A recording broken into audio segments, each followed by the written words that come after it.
Hey everybody, welcome to the show. Round the Nation right here, DYT Nation, Jeff Waldorf here with you, and not a disembodied voice. Hello, welcome to the show. Got a great Wednesday show for you guys today. A lot of different stories, some from yesterday that I didn't get to, a lot of them from today. Turns out, bit of a big news day. Today, we had some elections last night. I'm just going to have to say, ouch. They did not work out to be very well. Sad. You win some, you lose some. But what's important is you keep on fighting. And so, to a lot of the, great progressives that ran yesterday in California and some of the other states that lost, keep fighting, man. We thank you for doing what you're, for doing what you did, for taking on the machine. And, we just encourage you to keep fighting. And that's what you have to do. You keep fighting until you win.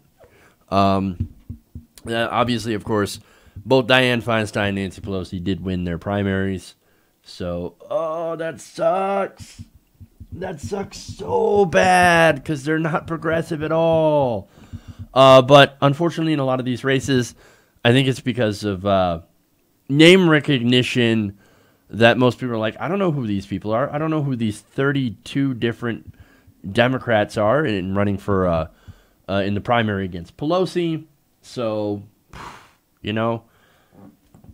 it's tough to stand out in the field. And when you have such big name recognition like Dianne Feinstein, I mean, what are you gonna do? So we have that. That happened yesterday. But I'm going to not focus on the terrible news from yesterday, but I will do some good news from yesterday's elections. So that's interesting.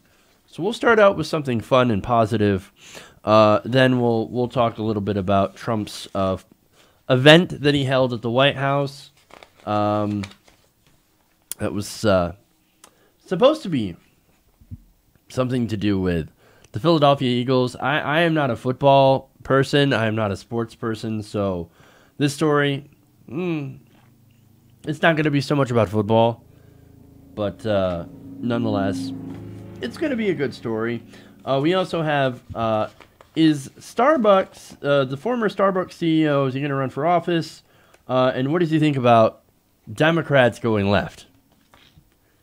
You're not going to be surprised about that. Then we also have, and I knew this was coming, by the way. I could almost tell that it was on its way. There is now a state lawmaker, a Republican lawmaker, that says, you know what, businesses should be able to turn away the blacks.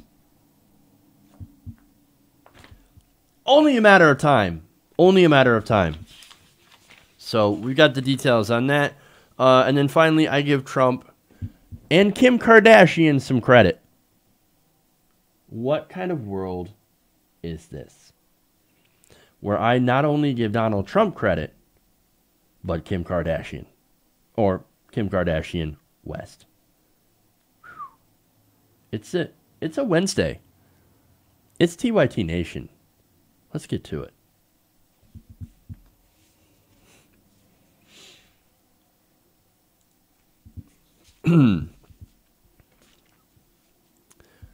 Now, last night we had some elections in California, and look, they were a bit disappointing, to be honest. A lot of good progressives did not win their primaries against more establishment Democrats. But hey, even though that there's some bad news about that, there are also a couple of bright spots. One of them happens to be a judge that was successfully recalled. Well, that's interesting. Now, The Hill's reporting that Santa Clara County Superior Judge Aaron Persky, who is the judge that sentenced a college athlete to only 6 months in jail for rape, sexual assault of an unconscious woman, happened to have been recalled. You know what would have been great? The sidebar that says total recall. Oh well. Moving on. So this judge, I mean, first he had been a judge for at least since 2003, I believe. And he is actually the first California judge to be recalled in more than 85 years. Wow. So, of course, the story that he's most famous for, or I should say the case he's most famous for, is Brock Turner. So he sentenced then 19-year-old Brock Turner to 6 months in jail and 3 years of probation for his sexual assault conviction in 2016. Now, Brock Turner could have faced up to 14 years in prison, but because of this judge, and because when he went to jail, he had apparently some good behavior, he only served up to 3 months. Now, he was also the judge that said, well, look, I don't want to sentence him too harshly. I don't want to ruin the poor kid's life. Oh, well, here's the thing. He kind of ruined his own life when he tried to rape a girl, an unconscious woman behind a dumpster. He deserves a bit of a severe impact to his life. Now, look, to show the impact, by the way, that this has had on the victim, here's a statement from the unnamed victim. She said, quote, "You had dragged me through this hell with you, dipped me back into that night again and again. You knocked down both our towers. I collapsed at the same time you did. Your damage, however, was concrete. Stripped of titles, degrees, enrollment. My damage was internal, unseen. I carry it with me." And she will be carrying it with her for a very long time. So, look, the way that I see it is this lenient sentence kind of really ignored the impact on her life. Oh, no, I don't want to be too hard on Brock Turner because it's going to ruin his life and his possible career. Well, what about this woman's life who was also ruined? Have a care for her. She is the victim. However, Persky treated him like he was the victim. I mean, look, he's got such a great future. Look, he's a good swimmer. He's a good athlete. Well, look, if you don't want to ruin your own life, then maybe you should not rape people. I'm just saying. Really easy. Very, very easy not to rape people. You would think, anyway. I mean, I've lived on this planet for 34 years. And I still have not raped anyone. That shouldn't be a gigantic accomplishment. That should be that's normal. That's what you're supposed to do, is not rape people. Not take advantage of people behind dumpsters. But anyway, this case, I mean, look, I remember this case when it came out. Made me sick to my stomach, you know. And it's because, I mean, look at the privilege here. Getting a reduced sentence because, well, I mean, he was going somewhere in life. He was going somewhere. Look, he's such a talented athlete. I would hate to waste him, to see him waste his talent, to lose his, opportunity. Well, it was him that lost the opportunity himself. He perpetrated the act. But anyway, look, I think Turner deserved a harsher sentence, but he did not get that sentence because, number one, again, he was privileged. He's white, fairly wealthy, a great athlete. He had a future, and I think he had gotten off much, much lighter when it came to sentencing than anybody else would have. Now, I know there's some people out there that would be like, oh, Jeff, why do you want to ruin his life? Well, I just keep saying he ruined his own life and the life of that young woman. Nobody's asking for it, okay? Nobody deserves to be raped, no matter how much they drink or what they wear. So, guys, stop raping people. Just stop. Don't do it. Don't do it. But anyway, as far as the judge is concerned, I'm glad this judge was removed. Why? Because his sense of judgment seems to be way off. And I think it's tend to be skewed, because we're all human beings here. In his case, I think it was skewed towards people who look like him. I mean, look, I can't imagine an African-American person accused of the same crime or found guilty, convicted of the same crime, getting the similar type of sentence. No, that person would have gone away for the entire 14 years. They would have thrown the book at him.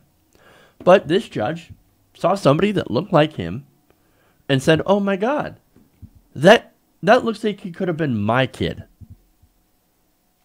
and he just made a little mistake.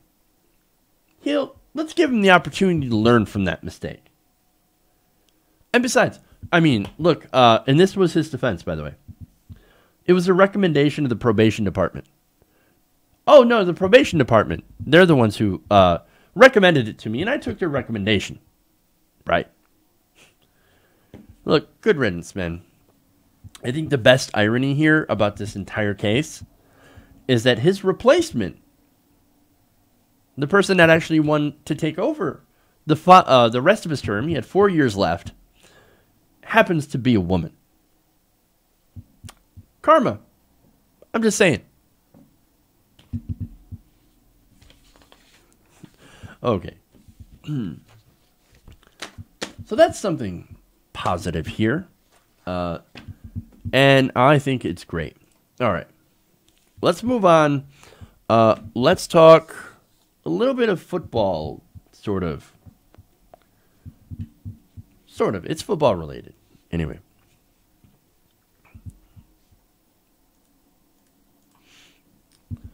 All right. So yesterday, President Trump held his fairly awkward Celebration of America event. Now, look, that event is actually the replacement event to the Philadelphia Eagles coming in and celebrating their Super Bowl win at the White House. Well, since the Eagles didn't want to show up, or at least only 10 of them, Donald Trump's like, well, oh yeah, if you're not going to come in and celebrate with us, then I'm just going to scrap the whole thing.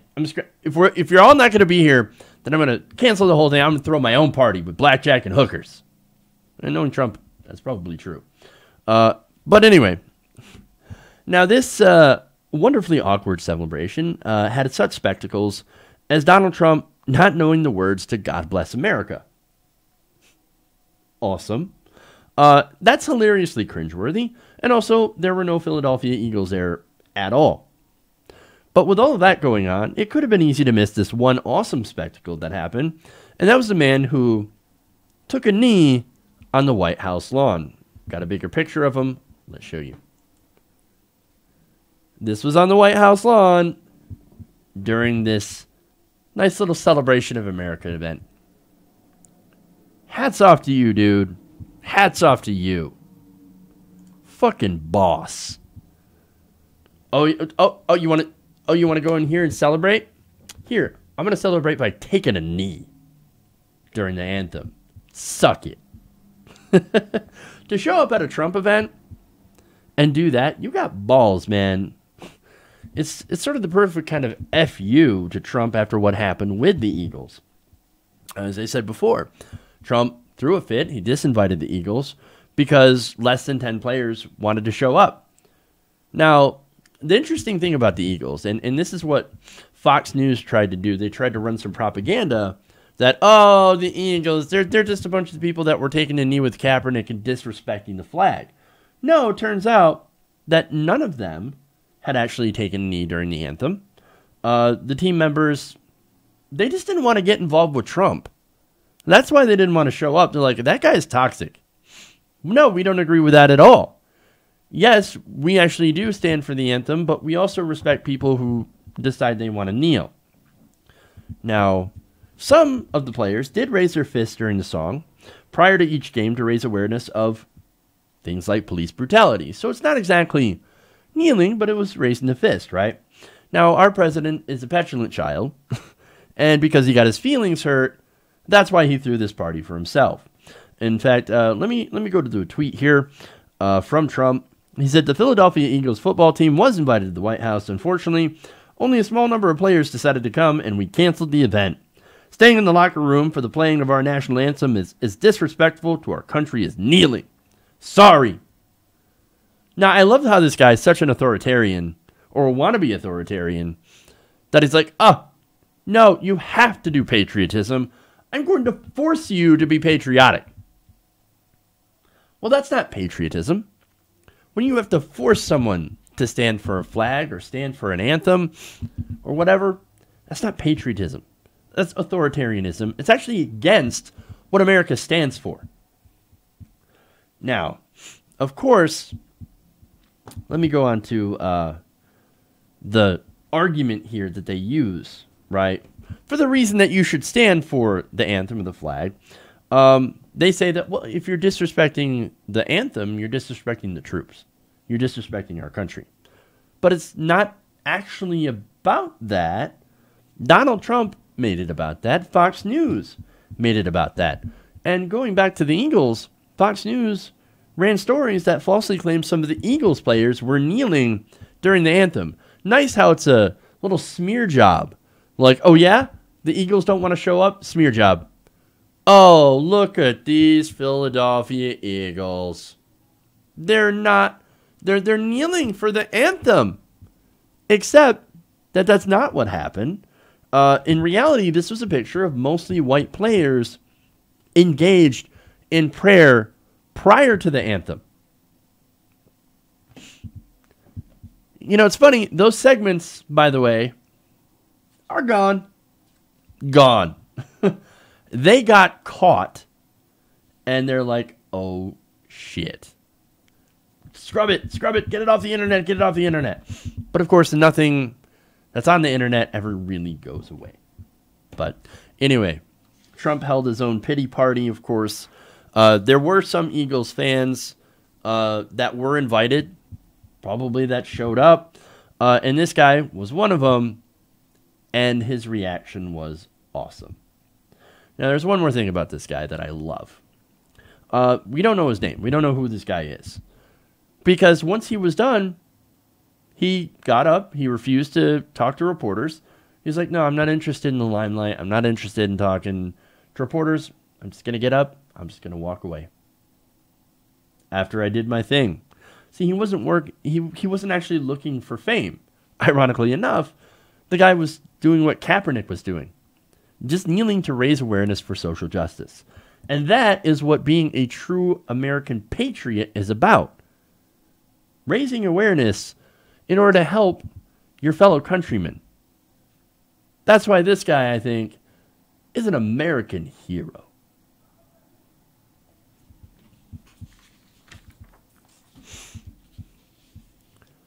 I love this guy. But one more thing, too, that I didn't mention. Our media didn't catch this. You know who caught this? I think it was Danish media. So they're the ones who caught this, took a picture, tweeted it out. So very interesting. But anyway. Actually, you know what? I'm going to take a quick break here. We'll come back. We got Howard Schultz talking about economic issues. So stay right here. We'll be right back. Around the Nation.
Hey everybody, welcome back to the show.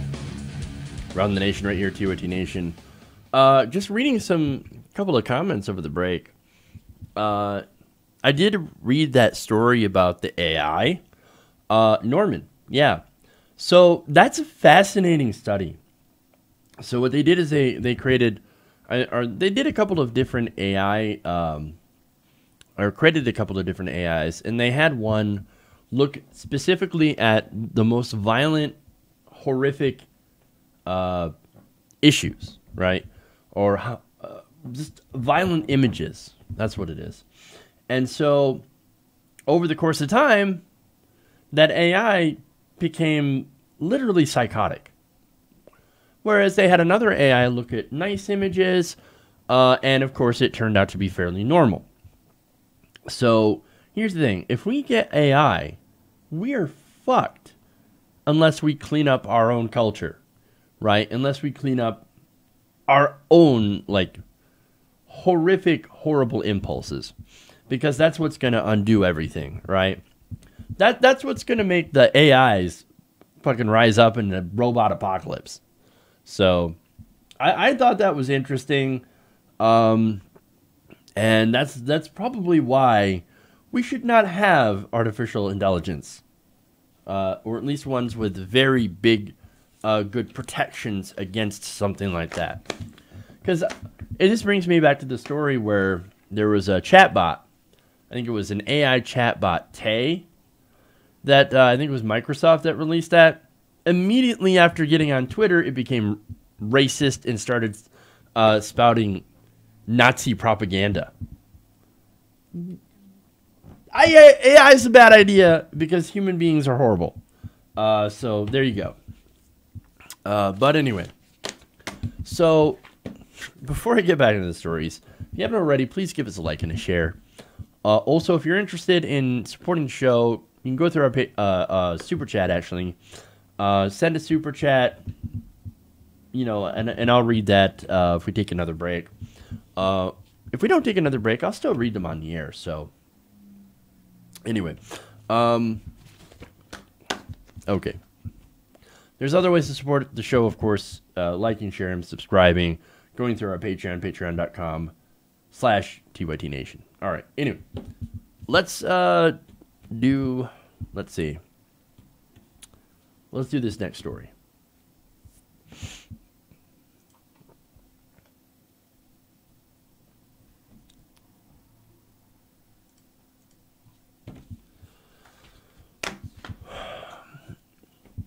Now, on Monday, Starbucks CEO Howard Schultz announced that he would be stepping down and possibly looking into public service. Well, you know what that means. He might be running for president. I know, right? But that is the speculation. So here we go again. Now, the reason there is that speculation is because he came out and said, well, I'm looking into public service and, you know, maybe helping out with, running as a Democrat, stuff like that. And also giving interviews where he starts talking about neoliberal centrist talking points. Now, this is a great example. He's going to go on CNBC's Squawk Box, and he's going to talk about what he fears the Democrats are doing and what he thinks they're doing wrong. Take a look. So many voices within the Democratic Party are going so far to the left, and I ask myself, how are we going to pay for all these things in terms of things like single payer, or people espousing the fact that the government is going to give everyone a job? I don't think that's realistic, and I think we've got to get away from all of these falsehoods and start talking about the truth and not false promises. We gotta talk about things that we can actually do. Let's not talk about false promises like Medicare for all and free college and a living wage. I mean, single payer. How are we going to pay for that? First of all, this guy has no idea what he's talking about, right? So he's a rich CEO. He probably has insurance, the best insurance in the world. He's never had to worry about healthcare. Never had to worry about not being able to afford your insurance deductible to go to the doctor, all that stuff. So he's never had a need to actually look into healthcare models that actually help people that aren't wealthy. For example, Denmark, Norway, Finland, the UK, Australia, pretty much every industrialized country has figured out how to have Medicare or a version of Medicare for all, single-payer healthcare, which is truly universal, covers everybody, and they figured out how to do it cheaper. I mean, he's asking this question as if nobody's ever figured it out before. In reality, we're the only industrialized nation that does not guarantee healthcare to all of its citizens. We are the anomaly. We're the one that stands out. Everybody else is looking at us like we're barbarians. Oh my God, how do you not have healthcare for everybody? How do you let people die without access to a doctor? What kind of barbarians are you? Like, how backwards is your society? Well, that's a great question. But instead, the question that Howard Schultz and neoliberals like to ask is, well, how can we pay for that? Well, you know what? We've actually figured out how to pay for it. And there are numerous studies that actually do show that what we spend on healthcare right now is actually more than what we would spend on single-payer healthcare. I mean, look, here's the thing, right? We spend right now more money on healthcare to cover less people than any other country, right? Per capita, right? We spend twice as much per capita as the UK does, per capita, per person. So, look, we get less out of that deal. We actually get screwed, while insurance companies, which are basically a useless middleman that's only there to skim profit off the top. Well, that's the whole point of insurance companies. Skim profit off the top. When we really could be just dealing directly or having the government deal directly with the doctors and setting prices. That would actually save us money. That's what Medicare is supposed to do. That's what Medicare does right now. That's why it has a really low overhead of cost and is actually incredibly popular. You ask anybody over 65, hey, would you rather go back to a private healthcare system? They would laugh in your face. No, I love Medicare. Get your goddamn government hands off my healthcare. That's what they would tell you. Even Republicans love this idea. In fact, a lot of Republicans also love Medicare for all. So, look, instead of asking how we can afford to have Medicare for all, we should be asking if we can afford the status quo.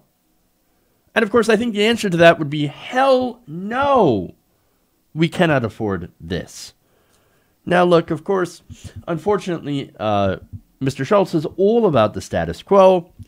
And he's siding with Republicans even because he thinks that our real problem is we're too generous. I think the greatest threat domestically to the country is this $21 trillion debt hanging over the cloud of America and future generations. And the fact that interest rates are going up, we're going to be paying close to over $400 billion in interest expense, which I think is the number one or number two issue in terms of federal expense to the country.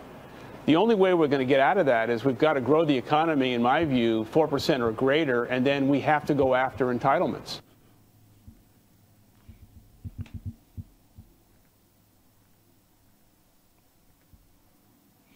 We have to go after entitlements. He's going to come for your Social Security, Medicare, and Medicaid. That's what this guy believes in. Because he thinks that those things are the biggest drivers to our debt. Now, you know what the biggest drivers to our national debt are? Tax cuts for the rich and military spending. We spend over $700 billion a year on just the military. And again, those tax cuts, Trump's tax cuts cost us $1.4 trillion, $1.5 to $1.7 trillion over the next 10 years. You know how much that would pay, you know what that would actually pay for? It would pay for single payer. It would pay for free college easily.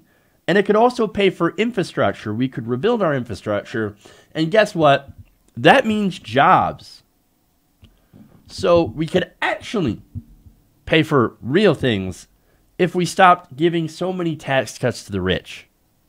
And, of course, that would mean that people like Howard Schultz would have to pay a little bit more in taxes for us to be able to do those things. And, of course, that's not what he would want to do. Look, the greatest threat to our, domestically, to our country, is not entitlements and debt. No, it's greed. It's the greed of people like Howard Schultz, taking what little poor the poor actually have with one hand while taking enormous tax cuts in the other. The levels of income inequality, economic inequality, that is why we cannot grow above 3% as an economy. Nobody at the bottom has any money anymore. All that money is concentrated at the top. And of course, Trump's economic policies are basically, number one, a punishment for the poor, and number two, a way to funnel all this money to the rich. 83% of the benefits of Trump's tax cuts went to the wealthiest 1%. And during the Obama years, in the so-called recovery, most of the gains, nearly all of the gains from that so-called economic recovery went right to the rich. We bailed out Wall Street. We screwed over Main Street. You know how much people actually in the last year saw their incomes rise by? About 2.7%. Corporations and the rich, they saw $1.5 to $1.7 trillion in savings. Who's really benefiting from these economic policies? From neoliberals and conservatives. Well, if you're a regular working person, it ain't you. Look, this guy, Howard Schultz, is an establishment dream candidate. And if he's beloved by the establishment, well, then you know he's bad for the working class. But I don't think Democrats are stupid enough, the party, to actually support a run from this guy. Because, look, if he run and he somehow got the nomination, well, then here comes Trump 2020. You can be rest assured that Donald Trump's going to win another term. Hopefully, Schultz does not, and the Democrats get smart and run a real progressive. That is the only way we're going to beat Donald Trump, is if we actually do Medicare for all, if we do free college, if we do a $15 living wage indexed to inflation, if we do all these the job guarantee, these are the policies that people want. And these are the policies that we could do if we actually had the political will to do them. Don't let people like Schultz mislead you into thinking that we cannot afford it. We can if we get our priorities straight. And if we stop electing neoliberal conservatives. We can do this, so let's do it. Okay.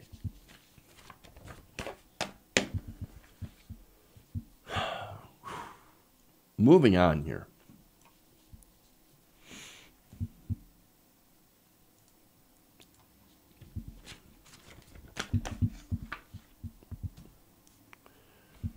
Now, the head of the Consumer Financial Protection Bureau, Mick Mulvaney, is refusing to meet with his agency's Consumer Advisory Board. Now, this is according to different board members who have decided that they have had enough and they are speaking out. Now, the CFPB, under Acting Director Mick Mulvaney, has canceled, according to these members, 2 in-person meetings with the CAB, as well as numerous conference calls.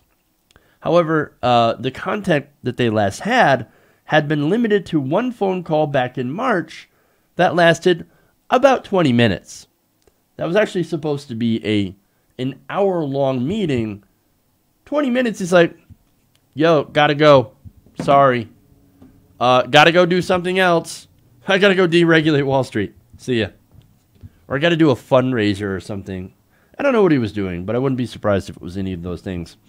Now, the most recent cancellation was for a scheduled meeting this week. Members only found out about it when they coordinated with the CFPB to make travel arrangements. So, you were going to tell them We're going to tell them that at all? No? Oh, well, it's sad. They had to find out on their own. Now, I love this. This is a quote here from Ann Bador of the consumer organization Texas Appleseed and chair of the current Consumer Advisory Board. She says of the CFPB and Mulvaney, quote, "It appears the Bureau does not want to engage with us." Gee, I wonder why. Huh. I mean, could it be that Mick Mulvaney is basically there to destroy the agency and so he doesn't give a shit about consumer protection? Could be. Could be. Now, on why she and the other members have been speaking out, she said, quote, "Staying silent would violate our ethical responsibility to the Bureau and the American people." Well, at least someone there has some sort of ethics, at least. But it's not just ethics, right? It's also the law. Section 1014 of Dodd-Frank mandated the creation of the Consumer Advisory Board of experts to consult with the CFPB about emerging practices and concerns within the lending industry and across the country. The board, whose 25 members are drawn from academia, consumer groups, and the financial service industry, at a minimum shall meet at least twice a year per the statute. Under previous director Richard Cordray, who, look, he's a little bit of a problematic person, but at the same time, when he was at the CFPB, he did take this seriously.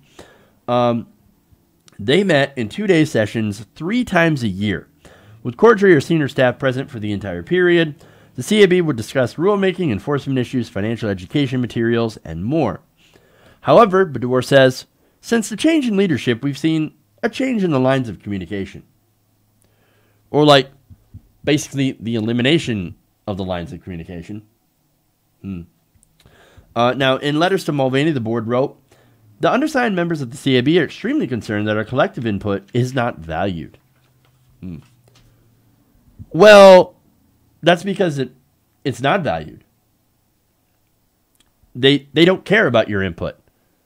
Look, you actually want to do your job and protect consumers. Mulvaney does not. His job, the only thing that he is there to do, is to dismantle the agency.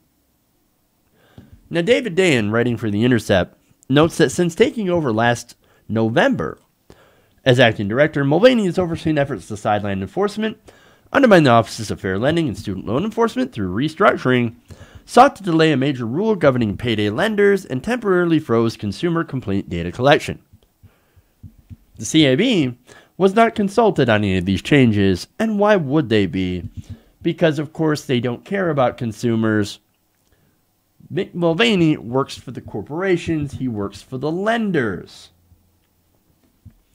Now, Lynn Drisdale, the low-income law firm Jacksonville Area Legal Aid, said, quote, "Of this, it is disturbing to watch the current administration of this Bureau do so much to undermine the Bureau's core."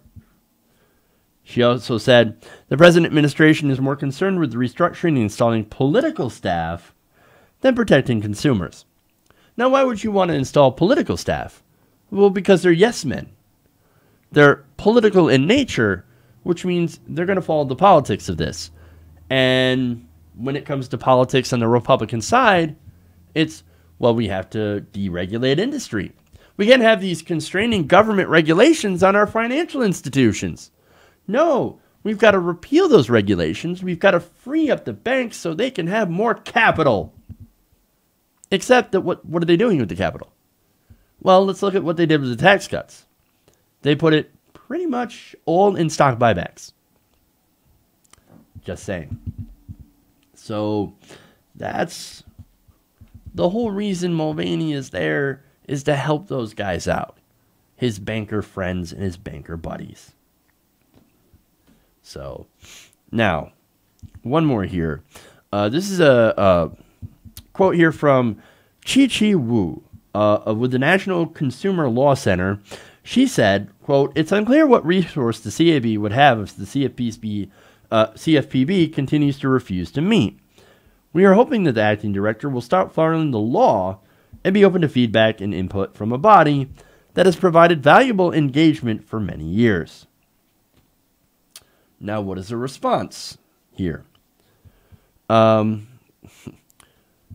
CFPB spokesperson said, quote, "The advisory board and council provides valuable service and consultation. It is natural that new leadership would reevaluate its community and consumer outreach efforts, and that will necessarily include consideration of the timing, frequency, content, and other aspects of the Bureau's meetings." Right.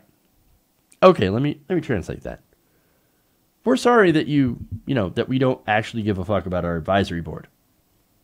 And that we don't want to meet with them. We don't plan on doing our jobs. We never planned on doing our jobs. We work for corporations. You don't. That's why we don't care about you. And by the way, while we're in office, we're going to do as little as possible while the payday lenders and all our corporate friends continue to loot the American public. Look, Mulvaney leading the CFPB is the biggest farce in American history, I think. Or at least one of the biggest. He once called the CFPB a sick, sad joke. Well, the sick, sad joke is the fact that he's leading this agency. This is the perfect face of an administration that doesn't give a goddamn about you at all. They don't care. They work for the banks. They work for their donors. And they will never help you. That's what a Republican administration is all about. All right.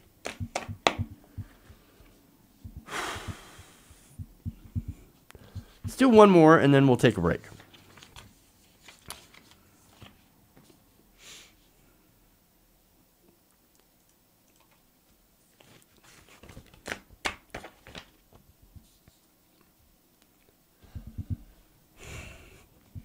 Well, it didn't take long after the Supreme Court ruling about the Colorado baker, who said that he should not have to serve gay people, for some lawmakers to start applying that ruling to black people.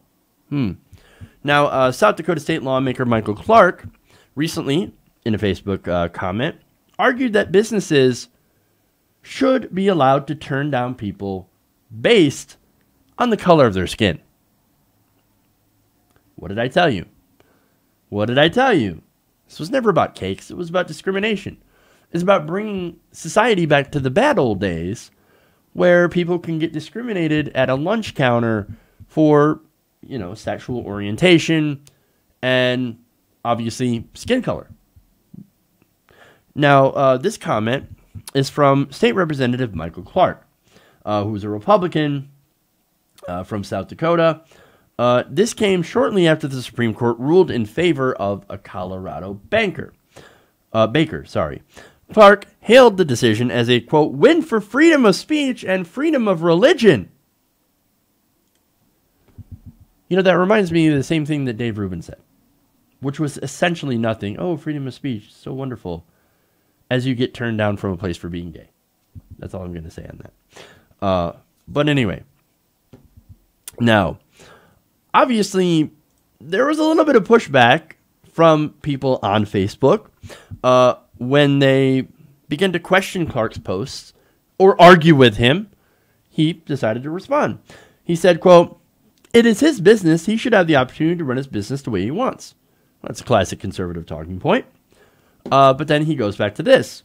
If he wants to turn away people of color, that's his choice. Oh, well, hey, look, it's his business. He should be able to turn away whoever he wants. Gay people, black people, Mexicans, doesn't matter. Asian people, anybody that we don't like. Let's just put a whites only sticker in the front door. When has that happened before? No, welcome back segregation. I mean, this guy's saying, well, they're black. I mean, if you don't want to serve them N-words, that's okay. Oh, did I say that out loud? Oh, shit. In fact, he later on went back and deleted those posts. But here's the thing. This is about discrimination. It has always been about discrimination. I don't like these people. I don't like these types of people. I shouldn't have to serve them. That is the old conservative argument against civil rights. We have people in 2018 arguing against civil freaking rights. Insanity. But here's his hilarious backpedal after getting called out. He said, quote, I might have jumped in that a little too fast. Quote, I mean, I was so excited about being able to discriminate against gay people. That's not a quote, sorry. You could almost think that it was a quote. You see what I did there. But no, he was so excited about discriminating against gay people that he accidentally threw in the black people too. Oops. Oh, I'm so sorry. I admitted it out loud. Oh, I shouldn't do that. Oops. Sorry. That led to this apology. Quote, I am apologizing for some of my Facebook comments. I would never advocate discriminating against people based on their color or race. But you just did. You said that if you wanted to do so, well, that's his decision. So you were advocating for somebody to be able to discriminate against somebody based on their color and race. The thing that you said that you weren't doing, you were doing. Oops. Sad. Look, here's the thing. There's a reason that we had the Civil Rights Act. It's because people were discriminating based on race. Saying, no, I'm not going to serve you at this lunch counter. Go somewhere else. We don't serve N-words here. You have to use a different drinking fountain because we don't serve N-words, right? That's what this was about. Black people were not getting service. Now, of course, the same argument the conservatives used back then, the people who were against civil rights used back then, is basically the same one that you're using today. Well, just go somewhere else. The free market will correct it. Now, in an interview with The Leader, Clark said that he believed the business owners should be able to turn away certain customers if they would otherwise violate their religious beliefs, right?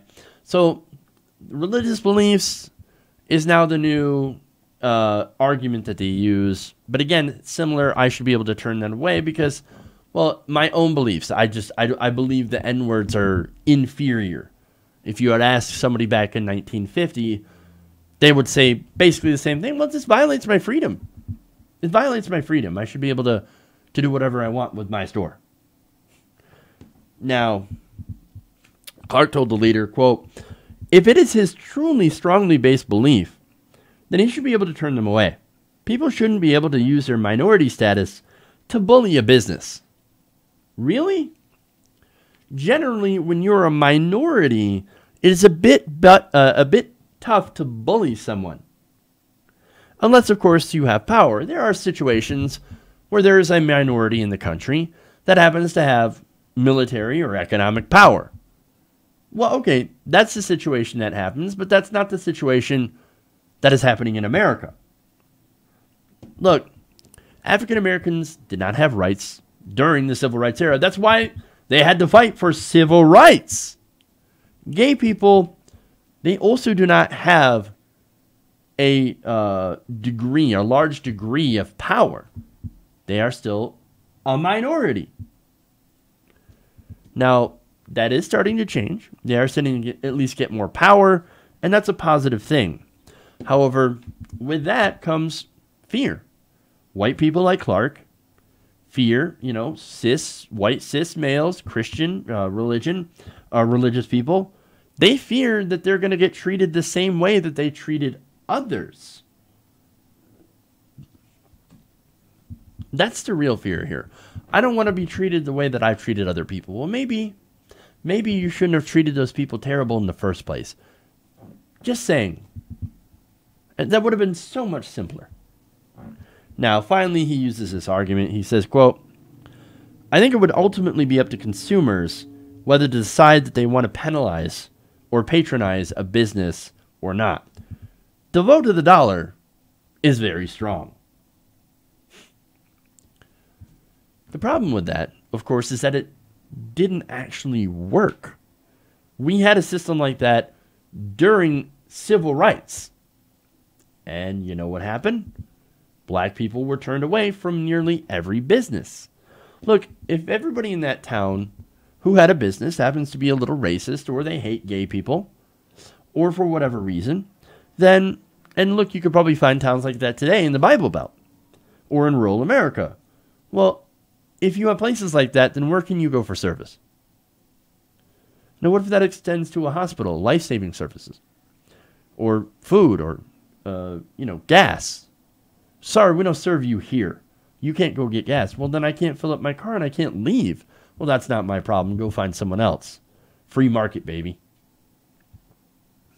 Those are situations that could definitely happen. In this situation with gay people, and again, it's not about the cakes, but about the baker, it's just like segregation. There's almost no difference. Bigotry is bigotry at the end of the day. I mean, look, to be honest, back in the day, a lot of people used the same argument, religion, in order to discriminate against blacks. It's the Bible, the story of Cain and Abel, right? Now, a lot of people interpreted Cain's curse to be that of having dark skin.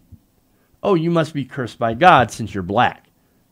So you did something wrong, or you're cursed, or you're inferior.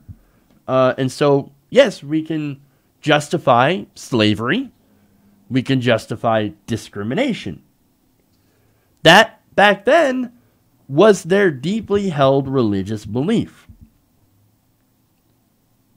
Now we're doing the same thing, but with homosexuality. There is no difference. That's why this is dangerous, right? Religion is up to interpretation, right? And it is really easy to use your interpretations in order to justify your own hatreds.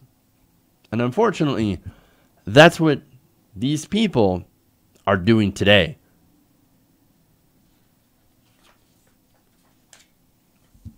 Okay. I'm going to take a quick break here. We'll come back. We got a great story to end the show on. Positive news. Yes, I am going to give Donald Trump credit along with Kim Kardashian. You're not going to want to miss this story. Stay right there. We'll be right back. Around the Nation.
We're back. Around the Nation, right here, TYT Nation. Jeff Waldorf here with you. If you haven't already, please give us a like and a share. Also, Super Chats. That's a great way to help the show. In fact, I have one to read here. From Kieran. Says, thanks for reminding everyone that rape is not okay. Apparently, that is not a given anymore. It needs to be said out loud regularly these days. Pathetic. I could not agree more, Kieran. It is amazing that we have to tell people, don't rape people, okay? Don't take advantage of people who are intoxicated. That's not okay. And also, don't screw people over. Don't be a complete dick for no reason. It's amazing the things that we have to remind supposed adults in 2018. But unfortunately, that is our country these days. And I hope one of these days it gets better. But I'm a bit of a pessimist when it comes to that. But anyway, let's go from something negative to something positive. It's your feel-good story of the day, and it's a little weird. So let's get into it.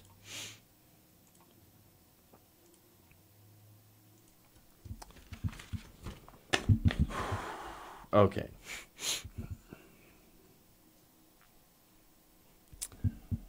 So in a rare move, I'm going to give President Trump some credit.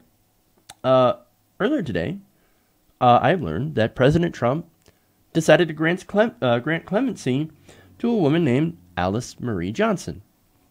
Now, Alice, of course, was a first-time nonviolent drug offender who was given a life sentence without parole.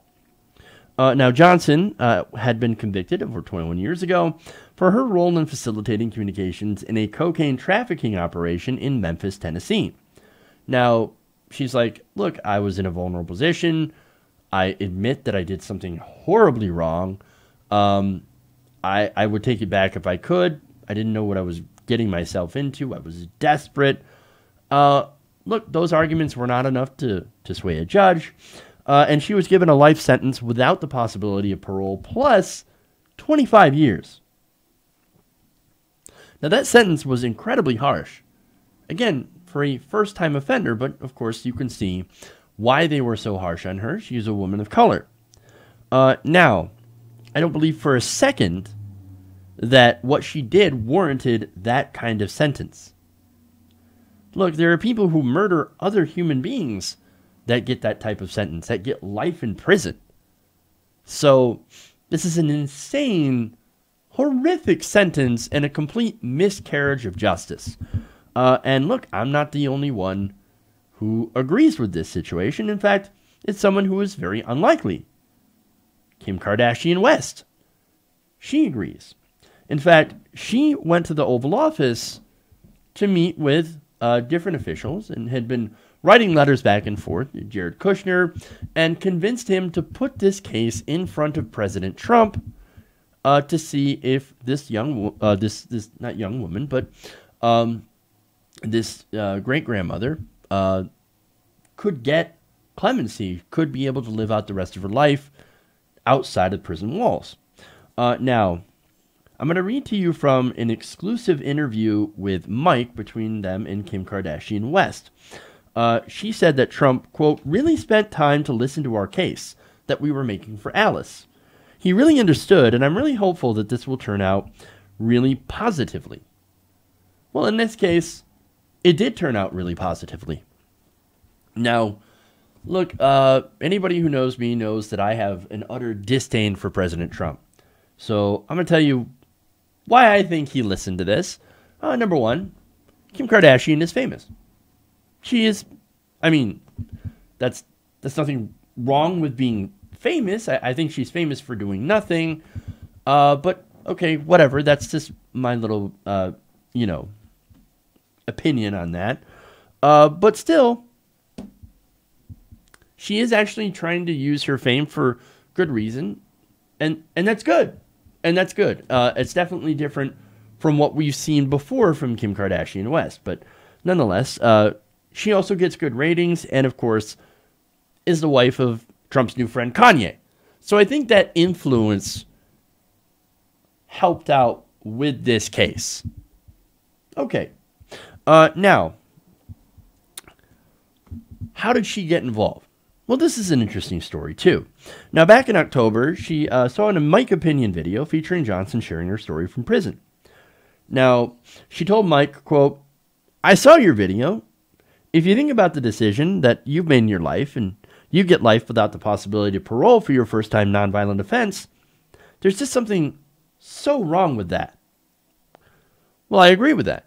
After she tweeted out the video, she enlisted her personal attorney, Sean Chapman Hawley, to provide legal support for Johnson's clemency petition. She had since worked behind the scenes to advocate for Johnson's release and even received a letter in November directly from Johnson. West had also spoken multiple times to Trump's son-in-law and White House senior advisor Jared Kushner about Johnson's case. Now, because of those conversations, Kushner, who also has a family member who had spent time in prison, decided to bring Johnson's file in front of White House attorneys and then Donald Trump about a potential release. And of course, now we know from President Trump that Johnson will be released. She will finally get some freedom. This is actually one of the most positive stories that I've seen from this administration. They are rare, few and far between. So look, I know how Donald Trump operates, right? So if he wants to sit here and he wants to crow about this and go, yeah, I released this woman. Yeah, she doesn't get to be in prison anymore. I did that, and it was fantastic. You know what? Great. I would agree that. That is fantastic. Great. Wonderful. Now do more stuff like that, and maybe you won't be such a horrible stain on history. But, so encourage that, right? Now, if he wants to point out that President Obama did not give clemency to this woman, when he did do a bunch of those right before he left, well then, okay, go ahead, have at it. That's a fair point. Why didn't this woman, who was a role model prisoner, a minister, a mentor to other women, also get released? If you want to criticize Obama for that, that's a fair criticism. And Trump, he can come out and say, I did something positive that Obama didn't do.